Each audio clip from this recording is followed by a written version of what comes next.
बिहार की राजनीति में ताज़ा घटनाक्रम दो बातों की पुष्टि करता है। पहला, राजनीति में कोई स्थायी दोस्त और दुश्मन नहीं होते।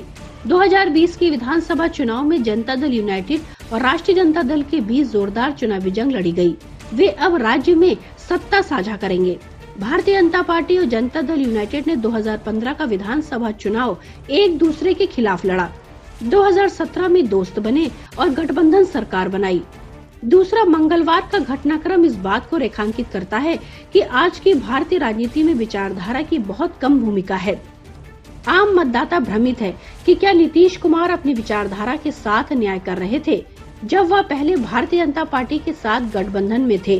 क्या वह राष्ट्रीय जनता दल और अन्य के साथ गठबंधन में सरकार बनाते समय अब अपने झुकाव के प्रति सच्चे हैं।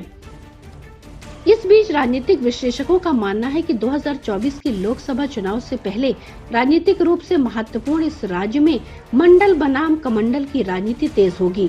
मंडल कमंडल शब्दावली 90 के दशक के मध्य में हिंदी पट्टी के दो प्रमुख राज्यों बिहार और उत्तर प्रदेश के राजनीतिक परिदृश्य में सुर्खियों में रही थी, जहां क्षेत्रीय दलों की जाति आधारित राजनीति भारतीय जनता पार्टी की हिंदुत्व विचारधारा के बीच मुकाबला था।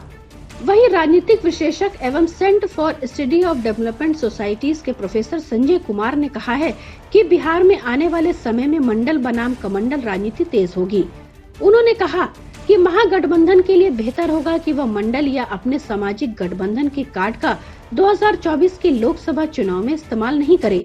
इसके पीछे की वजह बताते हुए संजय कुमार ने कहा, इसमें धुरी मोदी समर्थन और मोदी विरोध हो। महागठबंधन के घटकों को अन्य पिछड़ा वर्ग को एकजुट करने का प्रयास करना चाहिए। यह मंडल 2.0 होगा, यह मंडल 1.0 से अलग होगा। यह पूछे जाने पर कि बिहार के घटनाक्रम का क्या यह भी संदेश है कि क्षेत्रीय दल बने रहेंगे, बिहार में भारतीय जनता पार्टी के लिए उत्तर प्रदेश जैसी स्थिति नहीं होगी। कुमार ने कहा कि इसका जवाब 2024 के परिणाम से ही स्पष्ट होगा। उन्होंने कहा कि लेकिन अभी क्षेत्रीय दलों ने महत्वपूर्ण संदेश दिया है कि जो कुछ महाराष्ट्र में हुआ वैसा बिहार में नहीं हो सकता है। पंडित जवाहरलाल नेहरू के एसोसिएट प्रोफेसर मनीन्द्र नाथ ठाकुर ने कहा है, इस घटनाक्रम के बाद मंडल बनाम कमंडल राजनीति तेज होगी। उन्होंने कहा कि निश्चित तौर पर आरजेडी और जेडीयू इस मुद्दे पर जोर देंगे। मंडल उनके लिए काफी महत्वपूर्ण है। मनीन्द्र नाथ ठाकुर ने कहा कि हालांकि 10 और 15 वर्षों के बीच चीजें बदल गई हैं। भारतीय जनता पार्टी ने अन्य पिछड़ा वर्ग और दलित समुदाय में अपनी पैठ बनाई है।